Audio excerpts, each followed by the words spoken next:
કેવી મજા આવી ને આપણે પક્ષીને ચણ દેવાની સવારમાં બહુ મજા આવે. વહેલી સવારના તો બહુ જ મજા આવે પક્ષીઓને જોવાની. જરાક છાપા ઉપર નજર ફરાયેલો પછી આપણે હાલી કરે. ભારતમાં દર વર્ષે મેલેરિયાથી 2,50,000 માણસો મરે છે.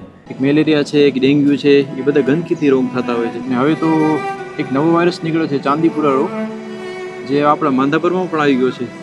કચ્છમાં તો 2 થી 3 કેસ આવી ગયા છે. એમ કે તો આપણે બહુ ધ્યાન રાખવી જોઈએ. હા, એ મેં કાલે જ ઇન્સ્ટામાં રીલ્સ જોઈ હતી. જે લગભગ માખીઓથી થાય છે. તો આપણે ખાસ સફાઈ રાખવાની જરૂર છે આ સિઝનમાં. આપણે કાંઈ કરતા નથી આપણા ભુજ માટે. બસ ખાલી વાતો કરીએ છીએ. ભુજ મારી જાન છે, ભુજ તો એક મહેફિલ છે, ઘણા બધા આપણે સ્ટેટસ રાખીએ છીએ, પણ આપણે ખરેખર ભુજ માટે શું કરીએ છીએ? તો કાંઈ જ નહીં. એક નાનકડી કોથળી પર પડી હશે ને તો આપણે ઉપાડશું નહીં ક્યારે. કે આપણે કદાચ કમસે કમ સફાઈ ન કરીએ તો કાંઈ નહીં, પણ ગંદકી તો ન કરીએ. બસ ખાલી એટલું કરે ને તોય પણ આપણું એક ભુજ શહેર આપણું એક ચોખ્ખામાં ચોખ્ખું શહેર બની શકે. જો ભુજ શહેરના બધા જ નાગરિકો સાથ આપે ને આ વસ્તુમાં કે આપણે આજથી બસ ગંદકી નહીં કરી, સફાઈ નહીં કરાવો તો કાંઈ નહીં સિટીમાં, ગંદકી ના કરો, જબલા જ્યાં ત્યાં કોથળી ના ફેંકો, ખાવા પીવાની વસ્તુ આમ તેમ જેમ તેમ ના ફગાડો. ખાલી એટલું સમજે ને પબ્લિક ભુજની તો આપણું ભુજ શહેર ક્યાંથી ક્યાં પહોંચી શકે છે. ભારત સરકાર દર વર્ષે નવા અભિયાન બહાર પાડે છે પબ્લિકને જાગૃત કરવા માટે. પબ્લિક તોય સમજતી નથી. ખરેખર હવે સમજવું જોઈએ. તો પબ્લિક પ્લીઝ હવે જાગી જાઓ. અત્યારે ગયા વર્ષે જ મારા ફ્રેન્ડના વાઇફ ઓફ થઈ ગયા મેલેરિયાને લીધે. હકીકત છે. ને આ બધી વસ્તુની અસર ગાયો પર કેટલી બધી થાય છે. ગાયોને હમણાં આપણે લાસ્ટ વીકમાં જ આપણે વાંચ્યું ને કે ગાયને પ્લાસ્ટિક ખાવાથી કેટલી 10 કિલોની ગાંઠ નીકળી છે પેટમાંથી. ને કેટલીક તો ગાયો એવી છે કે જે મૃત પામી છે. જે પણ ગાય ખાય છે પ્લાસ્ટિક ને આવું બધું, એની દૂધ ઉપર પણ અસર થાય છે. એની ક્યાંક ને ક્યાંક અસર આપણા ઉપર પણ થાય છે. તો પ્લીઝ આપણે પ્લાસ્ટિકને બંધ કરીએ. ત્યાં સુધી આપણે ઘરેથી એક બેગ લઈ જઈએ.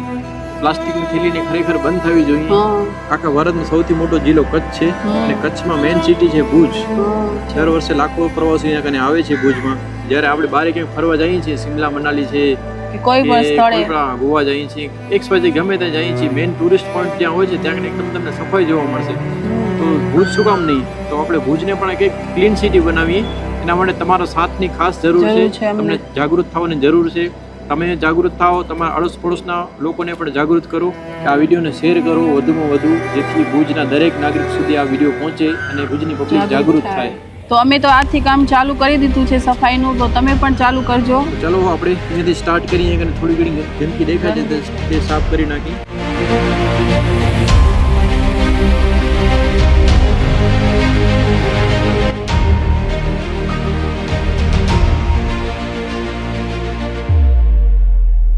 આ છે આપણા સાચા ભુજના હીરો.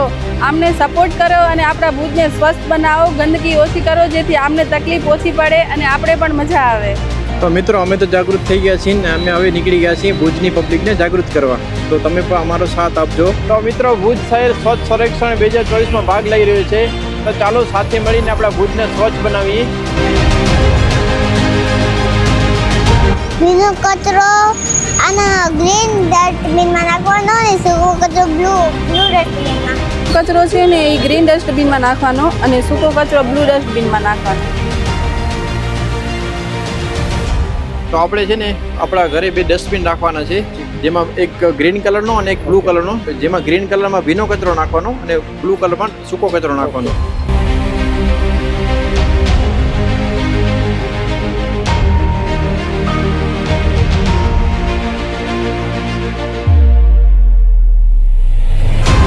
सभी बच्चों को अपने घर 2-2 डस्टबिन रखने चाहिए, ब्लू और ग्रीन, और गंदगी नहीं करनी चाहिए.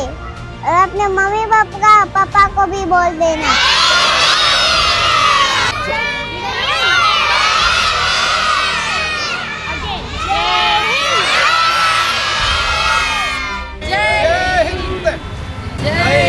वंदे मातरम. वंदे मातरम.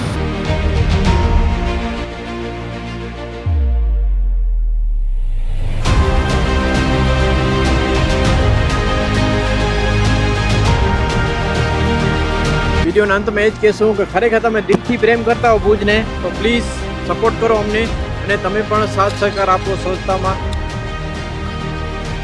બસ એટલું જ કહેવાનું છે. જય હિન્દ, વંદે માતરમ. જય હિન્દ, વંદે માતરમ.